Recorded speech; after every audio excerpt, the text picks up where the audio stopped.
Identification is Paramount. Identification बहुत जरूरी है एक शराबी को। तो उसका रिकवरी पाथ है, उसके लिए सबसे पहली चीज उसको चाहिए आइडेंटिफिकेशन। अल्कोहलिक्स एनोनिमस का इतिहास इस बात का गवाह है।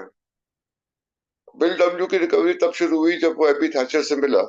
और एबी थैचर को बिल डब्ल्यू को उसकी कहानी सुनाने की जरूरत नहीं थी, क्योंकि वो दोनों साथ में बड़े पले थे। उसने देखा हुआ था एबी थैचर को, कि वो क्या था, और ये भी देख लिया था कि वो सोबर था जब उससे मिला। वो उसकी रिकवरी की शुरुआत थी।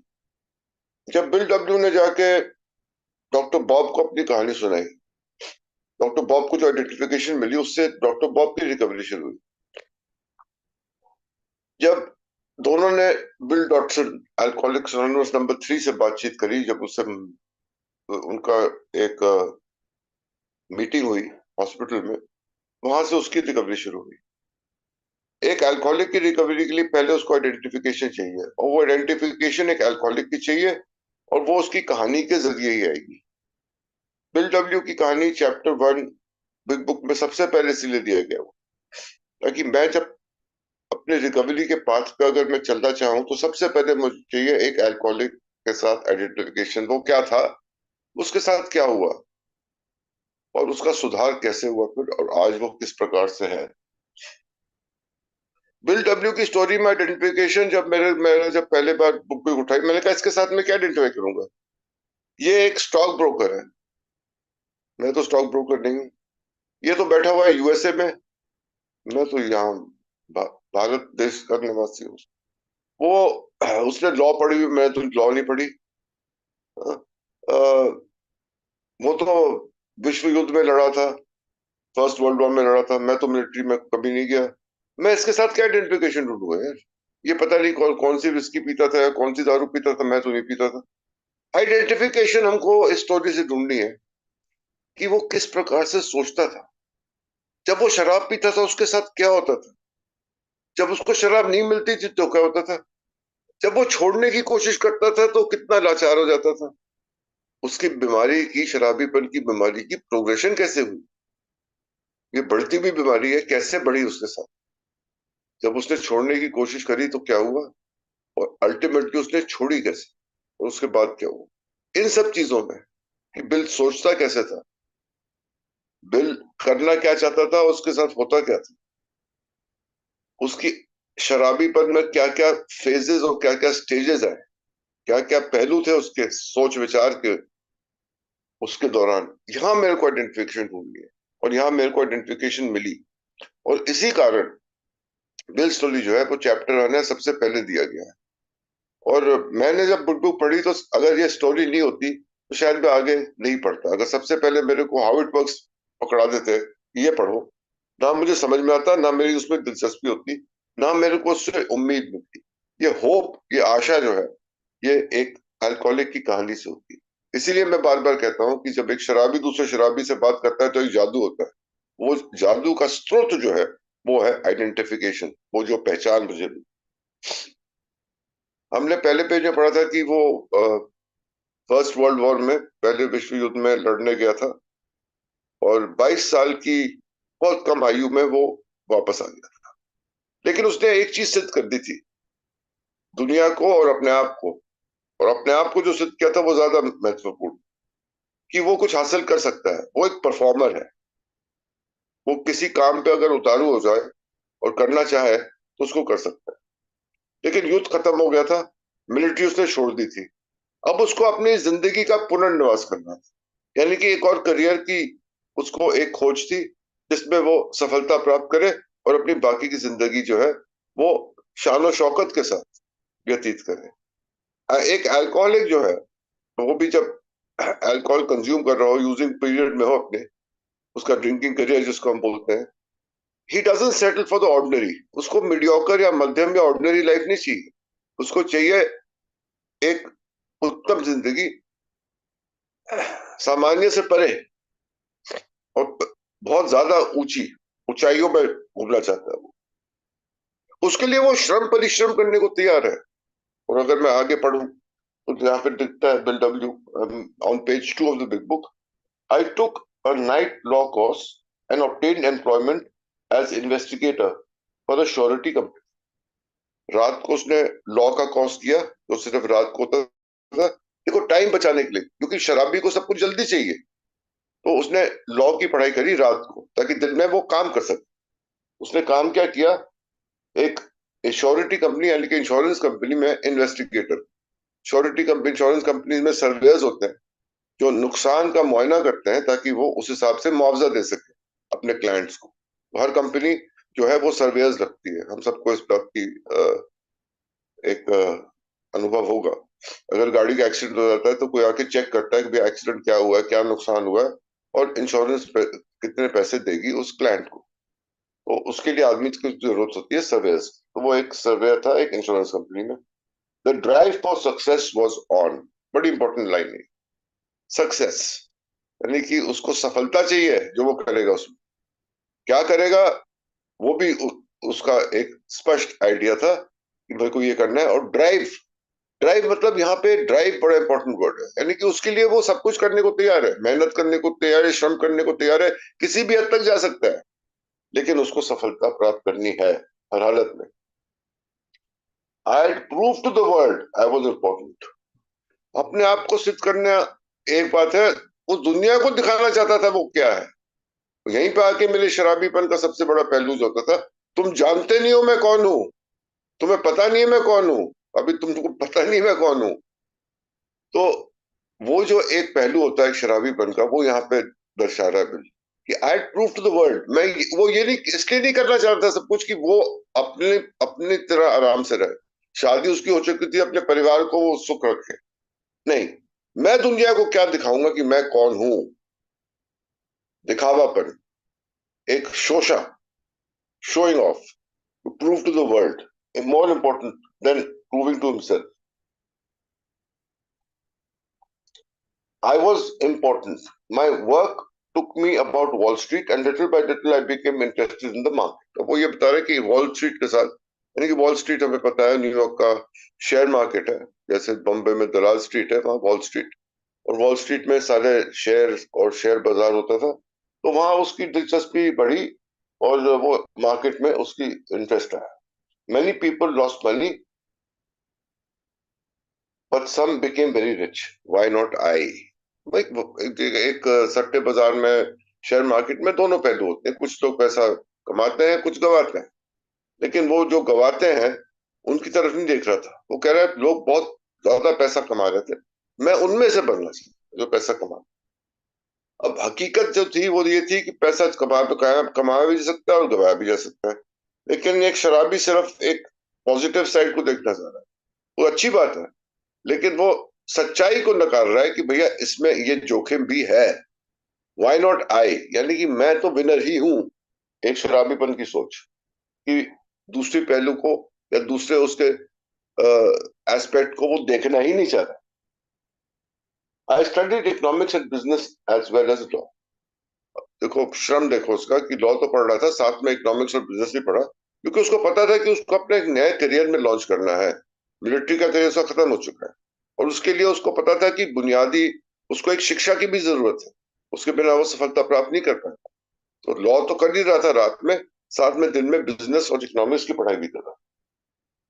Potential alcoholic that I was, I nearly failed my law course. Potential alcoholic यानी कि अभी वो पूर्ण रूप से ब्लूम अल्कोहलिक नहीं बना है, लेकिन पोटेंशियल यानी कि सारी संभावनाएं हैं वहां पे, सारे वो मिश्रण उसके अंदर है कि वो एक फुल ब्लूम अल्कोहलिक बनेगा, ये उसको पता था। और उसकी वजह से वो लॉ के एग्जाम में लगभग एक बार फेल भी हो गया। क्यों? इतनी ज्यादा पी रखी थी कि ना उसको कुछ याद आ रहा था और ना ही वो कुछ लिख पा रहा। Potential alcoholic that I was, I nearly failed my law exam. At one of the finals, I was too drunk to think, all right, क्या सोचूं और क्या लिखूं. Though my drinking was not yet continuous, it disturbed my wife. देखो ये progression alcoholism की बता रहा है, ये कंटिन्यूस नहीं था, ये नहीं कि लगातार पी रहा था। एक स्टेज आएगी कि अब लगातार पिएगा, और यहाँ पे आइडेंटिफिकेशन हम सबको मिलेगी हमारी जो शराबीपन था उसकी प्रोग्रेशन कैसी है। हम मीटिंगों में सुनते ना ये बढ़ती बीमारी है, तो इसका बढ़ाव जो है, इसकी जो गति की तीव्रता है बढ़त बढ़त की, वो कैसे हुई, ये सबकी अलग अलग होती है। मेरे केस में बहुत धीरे धीरे हुई, लेकिन जब स्पीड पकड़ी तो ऐसी पकड़ी कि रुकने का नाम नहीं। कईयों की जल्दी शुरू हो जाती है, बहुत जल्दी एक बहुत ज्यादा तीव्रता पकड़ लेती है। इसके केस में ये बता रहा है कि अभी वो पोटेंशियल था, और अभी पूर्ण रूप से फुल अल्कोहलिक नहीं होता, लेकिन लक्षण सारे थे, और उसी का मतलब हुआ पोटेंशियल। और उसकी वजह से उसकी बीवी जो थी वो थोड़ी विचलित होती थी देख के कि वो किस प्रकार से पी रहा है। अभी वो अस्ते वस्ता इतनी आई नहीं थी, अभी जिंदगी ठीक चल रही थी, लेकिन वो दिख रहा था उसको कि इस हिसाब से पीना जो है वो उसके लिए ठीक नहीं। Though my drinking was not yet continuous, it disturb my back, यानी कि कंटिन्यूअस नहीं थी, लगातार नहीं थी, लेकिन उसकी बीबी जो थी हल्के से विचलित हो रही थी। We had long talks when I would still hear forebodings. Forebodings, forebodings यानी कि उसके अंदर एक डर था, एक भय था, एक संकोच था कि ये जिस हिसाब से पी रहा है तो कुछ गलत हो सकता है, कुछ गड़बड़ हो सकती है, कोई विनाशकारी चीज सामने आ सकती है जिस हिसाब से पी रहा है। लेकिन वो उसकी फॉरबोर्डिंग जो थी, यानी कि उसकी जो डिस्टर्बेंस थी, उसको स्टिल कर लेता था, उसको शांत कर देता था। क्या बोल के? By telling her that men of genius conceive their best projects when drunk। जो इंटेलेक्चुअल लोग होते हैं, जिनकी सद्बुद्धि बहुत तीव्र होती है, वो अपने कार्य जो करते हैं, सबसे बढ़िया कार्य वो तब करते हैं जब वो शराब पी लेते हैं, क्योंकि उनका दिमाग जो है वो एकदम खुल जाता है, अच्छे अच्छे आइडियाज आते हैं, ऐसे ऐसे इजाद करते हैं वो। कब? जब शराब पी लेते हैं। तो शराब जो है वो जरूरी है। वो अपनी बीवी को ये बता के शांत करता था कि ये तो जरूरी है, इसके बिना तो बढ़िया काम हो ही नहीं सकता है। And that the most majestic constructions of philosophical thought were so direct. विचारधारा, सोच, और उससे निकले निष्कर्ष जो है वो तभी निकलेंगे जब मैं शराब पीऊंगा। तो वो अपनी बीवी को ये बताता था कि भैया ऐसा है, ये मैं अपने लिए थोड़ी पी रहा हूँ, ये मैं मजे के लिए थोड़ी पी रहा हूँ, ये तो जरूरी है, इसके बिना तो काम, कोई बढ़िया काम हो ही नहीं पाएगा। जो मैं बनना चाह रहा हूँ, जो मैं करना चाह रहा हूँ, जिस प्रकार की मैं सफलता प्राप्त करना चाह रहा हूँ, शराब उसके लिए जरूरी है। बहुत आइडेंटिफिकेशन मिलती है। जब मैं बिजनेस शुरू किया मैंने, तो शराब, मैंने कहा ये जो बिजनेस मेरा बढ़ रहा है, ये जो मुझे सफलता प्राप्त हो रही है, मेरा टर्नओवर बढ़ रहा है, मेरे को नए नए ऑर्डर मिल रहे हैं, मेरा एक नाम बन रहा है, वो शराब की वजह से बन रहा है। अगर मैं शराब नहीं पीऊं तो ये काम होंगे ही नहीं। तो शराब पीनी तो मेरे लिए जरूरी है, ये मेरी सफलता के लिए अनिवार्य है, इस शराब को पीना। और ये मैं सिर्फ अपने आप को कन्विंस नहीं करता था, अपने आसपास के लोगों को कन्विंस करता, अपने दोस्तों को, अपने परिवार को, अपने सहकर्मियों को, कि भैया ऐसा है कि आज मैं काम पे नहीं जाऊंगा, मेरे को तो किसी क्लाइंट को लेके उसको उसके साथ जाके शराब पीनी है, उसी के बाद ऑर्डर आएंगे। काम तुम लोग करो, मेरा काम है लोगों के साथ बैठ के शराब पीनी, क्योंकि उससे जो है धंधा आएगा, उससे जो है वो धंधा बढ़िया चलेगा, और उसी की वजह से धंधा बढ़ेगा। तो मैं तो इस सोच में था। तो शराब जो थी वो मेरे काम के लिए एक जरूरी पात्र था, ना कि मैं उसमें कुछ आराम या अपनी खुशी ढूंढ रहा था। ये तो नेसेसरी था। मेरे को पीने की इच्छा थोड़ी है दिन के टाइम ना, लेकिन मुझे जाके पीनी पड़ेगी उस आदमी के साथ, क्योंकि उसी से मेरे बिजनेस का बढ़ोतरी हो। ये सोच थी, typical alcoholic thinking, and that is justification अपने आप को दे रहा हूं मैं। हालांकि मेरे को वो, अब जब जो शराब बढ़ रही थी, वो मेरे लिए एक जरूरत में बन गई थी, नेसेसिटी बन गई। लेकिन अभी जो थी वो एक एक्साइटमेंट थी मेरे, और मैं उसको जरूरी समझा। By the time I had completed the course I knew the law was not for me. Law की पढ़ाई तो कर ली, लेकिन उसको ये एहसास हो गया था कि लॉ में वो एक करियर नहीं बनाना चाहता था, उसके लिए वो ठीक नहीं था। वॉल स्ट्रीट की तरफ उसका ज्यादा रुझान था। The inviting maelstrom of Wall Street had me in his grip. Maelstrom होता है एक चक्रव्यूह सा, वर्लपूल सा, जो पानी में होता है, चाहे वो सी में हो या रिवर में हो, सागर में हो, नदी में हो,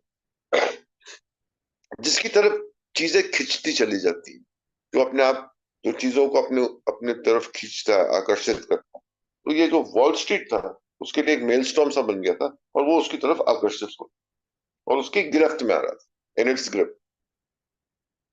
business and financial leaders were my heroes. जो लोग बिजनेस करते थे और जो मार्केट में पैसा कमाते थे, वो इसके नायक थे, उसके हीरो थे, उनकी तरफ वो देखता था और उनकी उनसे वो जो है एक प्रोत्साहन उसको मिलता था। Out of this alloy of drink and speculation, interesting line. Alloy, alloy क्या होता है? दो धातुओं का मिश्रण। To when we mix two metals it becomes an alloy। तो ये जो अलॉय बना, इसका ड्रिंक एंड स्पेकुलेशन, शराब, शराब के साथ सट्टेबाजी, स्पेकुलेशन। स्पेकुलेशन बेसिकली एक बहुत रिफाइंड सा, बड़ा बढ़िया सा नाम है सट्टेबाजी का, उसके अलावा कुछ नहीं है। व्हेन यू ऐसा स्पेकुलेट, यानी कि मैं अपना जोखिम लगाता हूँ, अपने पैसे जो है वो इन्वेस्ट करता हूँ इस उम्मीद के साथ कि वो पैसा बढ़ेगा। लेकिन है स्पेकुलेशन, वो घट भी सकता है, मैं वो पैसा खो भी सकता हूँ। तो स्पेकुलेशन यानी कि सट्टेबाजी, उसके साथ शराब, उसका मिश्रण जो बता रहा है, उसका अलॉय जो बना, वो कह रहा है I commenced to forge the weapon that one day would turn in its flight like a boomerang and all but cut me to ribbons। कि ये जो मिश्रण था, इसमें एक ऐसा हथियार बना, बूमरैंग। बूमरैंग का पहला मेंशन है, फिर से आएगा बूमरैंग का मेंशन। इसमें एक ऐसी वस्तु है जिसको मैं फेंकता हूं दूर तक और वो घूम के वापस मेरे पास आती है, और इसका आकार प्रकार उस हिसाब से होता है। और ये ऑस्ट्रेलिया में इसका निजात हुआ था, लेकिन फिर उसके बाद पूरे विश्व में लोग इसको बनाने लगे। बड़ा इंटरेस्टिंग सा हथियार है, इसको सदियों से यूज करा जा रहा है। तो ये एक ऐसा हथियार बना, वो ये बता रहा है कि जो बाद में मेरी तरफ ही पलटवार करके और कट मी टू रिबन्स, मेरे को चीथड़ों में उड़ा दे। शराब और साथ में स्पेकुलेशन यानी कि सट्टेबाजी। और इसका मैं एक फर्स्ट हैंड एक्सपीरियंस है मेरा इसका। मैंने इन दोनों के इस्तेमाल से अपने तो चीथड़े उड़ा दी थी, मेरे को अच्छी तरह से याद। तो जब मैंने ये लाइन पहली बार पढ़ी बिल स्टोरी में, तो मेरे को बहुत ज्यादा आइडेंटिफिकेशन मिली। और अर्ली आइडेंटिफिकेशन जो है, यानी कि मैं जब बात कर रहा हूँ, मैं 2 या 3 दिन की रिकवरी प्रोसेस में जस्ट अबाउट एक ही कमरे में आया था, और जब मैंने ये लाइनें पढ़ी तो मेरे को इतनी आइडेंटिफिकेशन मिली कि ये एक एक बेस, एक बुनियाद बन गया प्रोग्राम में। आगे मेरी दिलचस्पी बढ़ी, मेरी रुचि बढ़ी, और मैं जानना चाहता था कि अब बिल के साथ हुआ क्या। ये एग्जैक्टली ये तो मेरे साथ हुआ था, उसके बाद क्या होगा, अब क्या हुआ, अब क्या वो उसने इसके बाद भी सुधार में कैसे आया। तो यहाँ पे जो है उसकी स्थिति ये है कि वो अभी बता रहा है, अभी it is not cut it into ribbons, अभी उसका कुछ हुआ नहीं है, लेकिन वो बता रहा है, यानी कि एक फॉरवर्ड फ्लैश जो आता है एक स्टोरी में, वो ये बता रहा है कि यहाँ पे ये हो सकता है। Living modestly, my wife and I saved $1,000। I went into certain securities and cheaper than rather unpopular। I rightly imagined that they would someday have a great rise। I failed to persuade my broker friends to send me out looking at the factory managements, but my wife and I decided to go anyway। I had developed a theory that most people lose money in stocks through ignorance of markets। I discovered many more reasons later on। अब यहाँ पे सिर्फ ये बता रहा है कि share market जो था उस टाइम पे, ये 1920s की बात है, अर्ली 1920s की बूम पे था। लोग शेयर्स खरीद रहे थे, वो बढ़ रहे थे, लोग पैसा कमा रहे थे दबा के। लेकिन बिल को ये पता था, एक एक अल्कोहलिक की फोरसाइट होती है, सोच होती है, उसको ये पता था कि ये एक बबल है जो बर्स्ट करने वाला है, ये ज्यादा दिन तक नहीं चलने वाला। कि भैया आप पैसा लगा लो, आपका पैसा वापस आ रहा है, ठीक है अभी चल रहा है, लेकिन एक दिन ऐसा आएगा कि ये जो कंपनियां हैं जो वाकई में वास्तव में कर कुछ नहीं रही हैं, लेकिन लोग उसमें इन्वेस्ट कर रहे हैं और पैसा कमा रहे हैं, तो एक दिन पता चल जाएगा कि वो कंपनियां कुछ नहीं कर रही हैं, तो सारा पैसा जो है लोग गवा देंगे। जरूरी ये देखना कि कौन सी कंपनी एक्चुअल में कौन सा काम कर रही है, क्या प्रोडक्ट्स बना रही है, उसकी मैनेजमेंट कैसी है, उसकी बुक्स कैसी हैं, उसके प्रोडक्ट्स कैसे हैं, आगे जाके क्या होगा, उसके लिए वहां जाके देखना, समझना और एक रिपोर्ट लिखना बहुत जरूरी है। उसने ये चीज सोच ली थी, लेकिन इसके लिए चाहिए था पैसा, एक्चुअली जाके वहां देखने का, घूमने का, और वहां पे हर एक फैक्ट्री को विजिट करने का। और ये ईस्टर्न यूनाइटेड स्टेट्स के कोस्ट की बात कर रहे हैं, लेकिन इसके लिए किसी ने उसको पैसा नहीं दिया, लेकिन इसने कुछ बचाया हुआ था अपना, और उसने सोचा कि मैं खुद ही इसमें जाके और पूरे भ्रमण करूंगा पूरे ईस्टर्न यूनाइटेड स्टेट्स के कोस्ट का, और देखूंगा कि कौन सी कंपनी क्या कर रही है, और उसके बेस पे अपनी रिपोर्ट दूंगा वॉल स्ट्रीट को।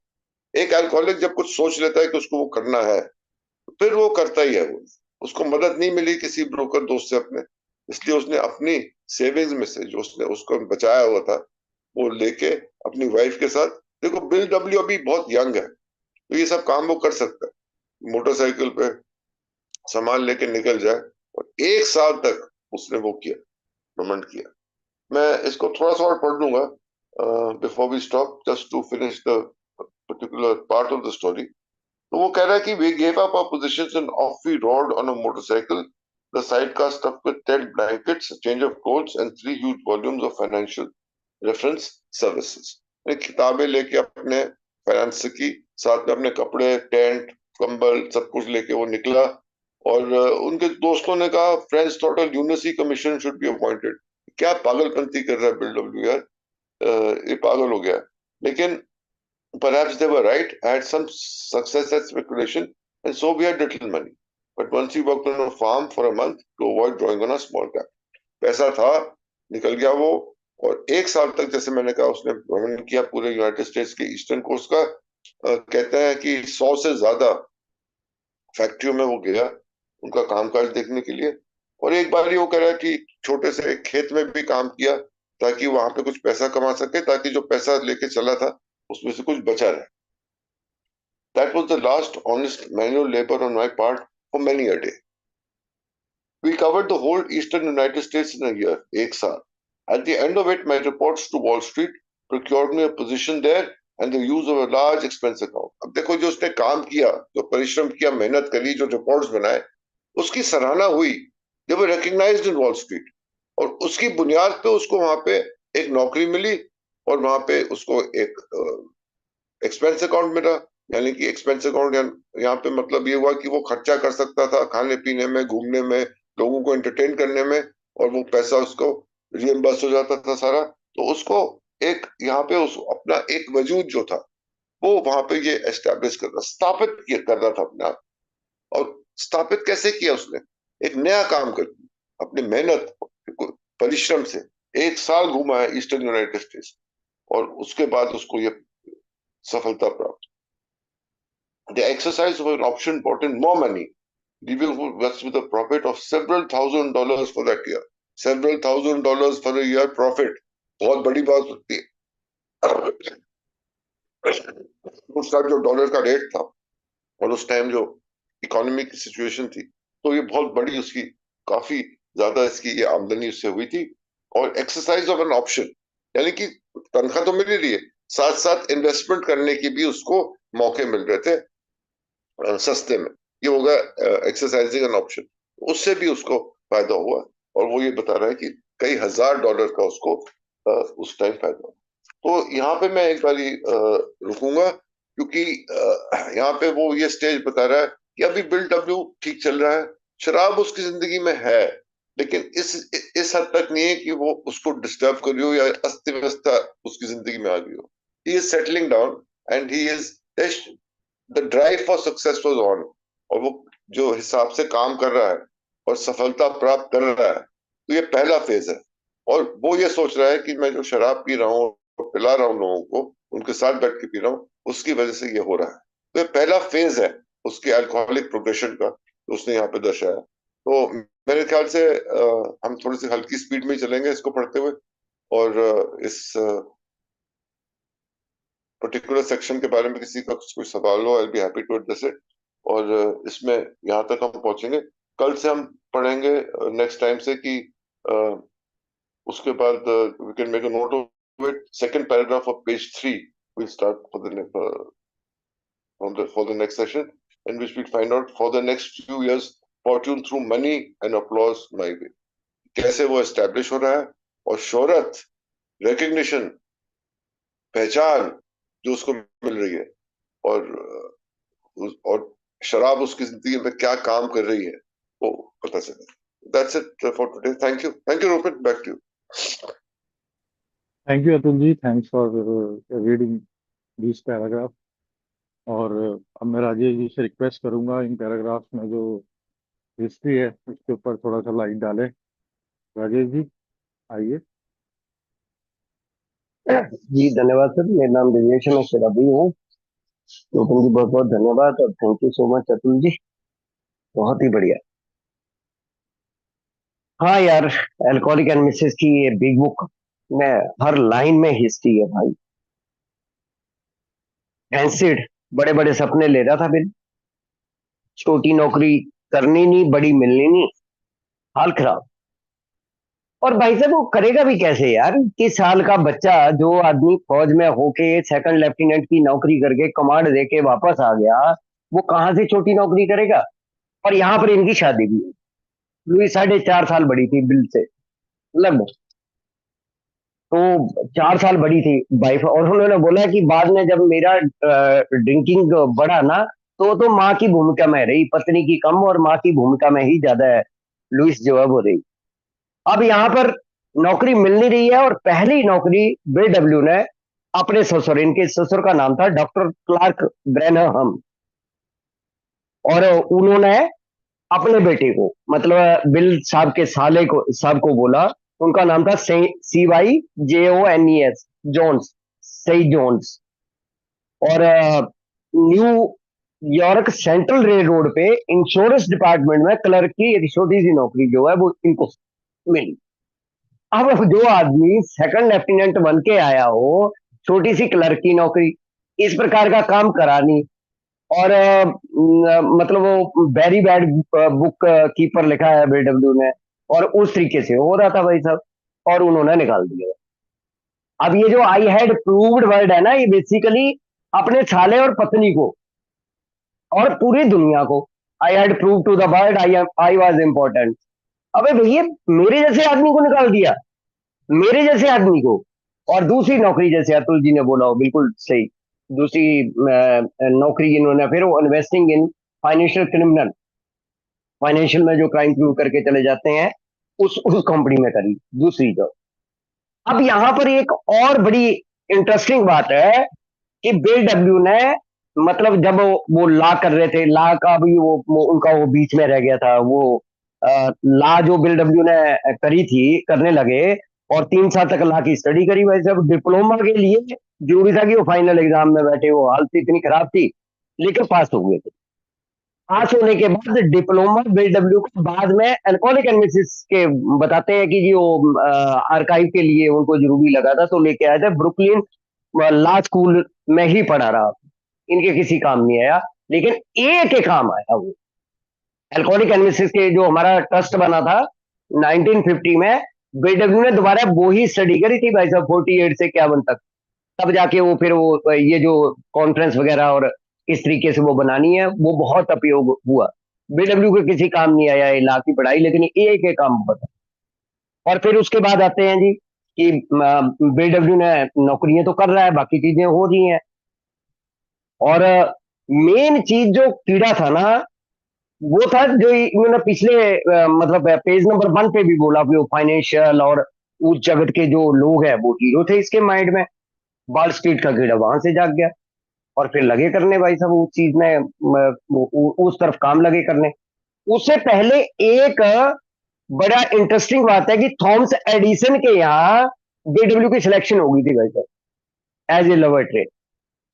और थॉमस एडिसन के यहाँ, और बीडब्ल्यू को इस चीज ने बड़ा बूम करा था, जो उन्होंने ये पास कर लिया था, जो टेस्ट था थॉमस एडिसन के यहाँ, और खुद थॉमस एडिसन ने टेस्ट लिया था इनका।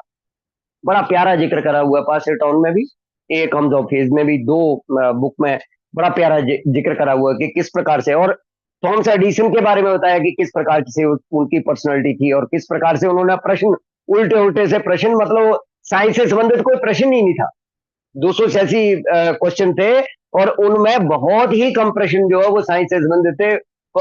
कभी कुछ पूछ लिया था, कभी कुछ पूछ लिया था, लेकिन इस चीज ने उनको बूम इसलिए करा कि उनको लगता था कि भाई साहब मैं कुछ कर ही नहीं पाऊंगा जीवन में, क्योंकि नौकरियां मिल रही है, निकल रहा है, बाहर आ रहा है, और वहां से जो बूम मिला, और सीधा फिर वो वॉल स्ट्रीट। और वॉल स्ट्रीट में जैसे वॉल स्ट्रीट में पहुंचने के बाद बीडब्ल्यू का पहला विश्व का व्यक्ति है जिसने पहली बार एनालाइज करा हो इस बात को कि भैया कोई लक ही नहीं काम करता है। क्योंकि उससे पहले क्या है कि लोग पैसा लगा देते थे और लक के हिसाब से आ गया, नहीं आया, नहीं आया। इन्होंने जो ये बात करी ना, ये 1 साल की, अप्रैल 1925 टू जून 1926 तक, ये पूरा जो ये नॉर्थ अमेरिका में, ईस्टर्न यूनाइटेड स्टेट में, यूएस में घूमे, ईस्टर्न सॉरी नॉर्थ बोला गया, ईस्टर्न यूनाइटेड स्टेट में ये पूरे घूमे। तो इन्होंने बहुत सी कंपनियों के बारे में, खासकर जनरल इलेक्ट्रिक कंपनी के बारे में जो पता करके बताया ना, वो सबसे बड़ा टर्निंग पॉइंट था। क्योंकि जो जनरल इलेक्ट्रिक कंपनी थी, ये उसके 5 साल बाद उस काम को करना चाहती थी। 5 साल बाद, मतलब जनरल इलेक्ट्रिक जो कंपनी थी, वो टू वे कम्युनिकेशन वाला फोन एक तैयार कर रही थी, और वो 4-5 साल बाद आनी थी वो प्रोडक्ट। और ये पहले इन्वेस्टिगेट करके बता दिए कि भाई साहब इस कंपनी में पैसा लगा दो। और भी थी 2-4 कंपनियां, तो थोड़ी सी सीमेंट की कंपनियां थी और बाकी थी। अब आते हैं जी बूमरैंग। बूमरैंग के पीछे भी, जैसे तो जी ने बोला, बड़ी प्यारी स्टोरी है वो। और स्टोरी क्या है, इनके नाना एक किताब पढ़ रहे थे और इनके पास आए, और फैक्ट्री ग्रिफ्ट ने आके इनको बोला कि भाई, ये जो ऑस्ट्रेलियन लोग होते हैं बड़े मेंटली स्ट्रांग लोग होते हैं। और इन्होंने एक चीज और, इनके नाना इनको ना जानबूझ के उकसाते थे, ऐसे इम्पॉसिबल टास्क जो होते हैं ना, वो करवाने के लिए इनको उकसाते थे। और इन्होंने बेशराबी का इंटरेस्ट जागता है कि क्यों जी ऑस्ट्रेलियन, कि क्यों उन्होंने बोला ये बूमरैंग एक ऐसा हथियार, ये जो मतलब शिकार करने के लिए करते हैं, कि अगर वो मिस करता है, टारगेट मिस करता है, तो वो वापस लौट के यार किस प्रकार से, जो चलाने वाले के पास किस प्रकार से आ जाता है। तो इस प्रकार से उन्होंने कुछ व्याख्यान करा उस चीज का। और बिल लग गए भाई साहब, इन्होंने अपने जो बेड का है ना, उसका वो जो ये पिछली ढो होती है, हम तो ढो बोलते हैं, पता नहीं क्या बोलते होंगे लोग, उसे आरी से काटा, और उससे इन्होंने बूमरैंग तैयार, और बूमरैंग तैयार करके इन्होंने चलाया भी। बिल ने पासिटॉन में बिल्कुल क्लियर वर्ड लिखा है कि पहला श्वेत व्यक्ति, वाइट मैन, जिसने बूमरैंग बनाया। और बूमरैंग बनाया उस किताब को पढ़ पढ़ के, कि किस प्रकार से कौन सी चीज कहाँ फिट होनी है, और चलाया। और वो वापस जब आ रहा था, तो इनके नाना का सर बच गया, स्टक कर गया। लिखा है इन्होंने कि हेड से स्टक कर गया, हल्का सा टच कर गया, अगर नहीं तो नाना का काम तो हो गया था। वो चर्च के मतलब उसमें चलाया इन्होंने, चर्च के ग्राउंड में, और कराने के बाद वो नाना के हेड से स्टक कर गया। तो बूमरैंग भी यार एक बिल ने अच्छे शब्दों का, जो जीवन में उपयुक्त हुए हैं, या जो उनके जीवन से रिलेटेड जो वर्ड थे ना, वो यूज करे हुए। फिर आते हैं जी कि इनका ये जो लॉन्सी कमीशन है, ये लोगों ने, इनके दोस्तों ने बोलना शुरू करा। 1845 में यूएसए ने एक पागलपन आयोग का गठन करा था, और दोस्त जो मजाक लगे करने की, भाई साहब एक पागलपन आयोग बैठा दो, बंदे का खिसक गया माइंड, ये आदमी नहीं रहा काम का। अब इस तरीके से, अगर इस तरीके से इसका हाल रहा, तो ये दोबारा, पहले तो बना हुआ है, ये दोबारा यूएसए को एक पागलों के लिए एक कमीशन का गठन करना पड़ेगा। अब आते हैं जी कौन से फॉर्म में रुके थे बिल साहब। फॉर्म था जी गोल्ड फुट्स फॉर्म, और स्कॉटिया में था ये।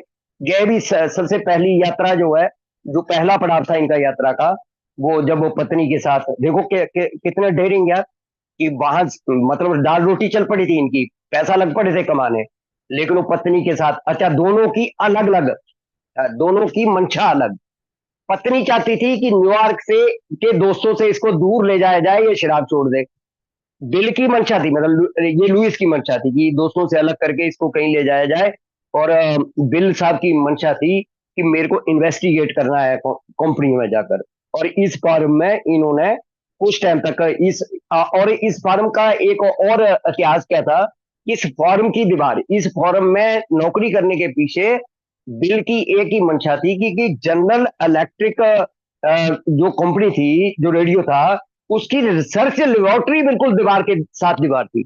मतलब जहां खेत थे उसके फॉर्म थे, ये बूढ़ा बुढ़िया जो थे, इनका जो फॉर्म था, इसके साथ दीवार थी। और बिल को दो फायदे होते थे, एक तो गतिविधियों का पता लगता था, और शाम को जो टपरी होती है, जो चाय की दुकान होती है, जहां पर वो सारे जनरल इलेक्ट्रिक के लोग आके चाय वगैरह पीते थे, उनको शाम को दारू पिलाता था, और उनसे अंदर की जो रिपोर्ट है वो लेता था।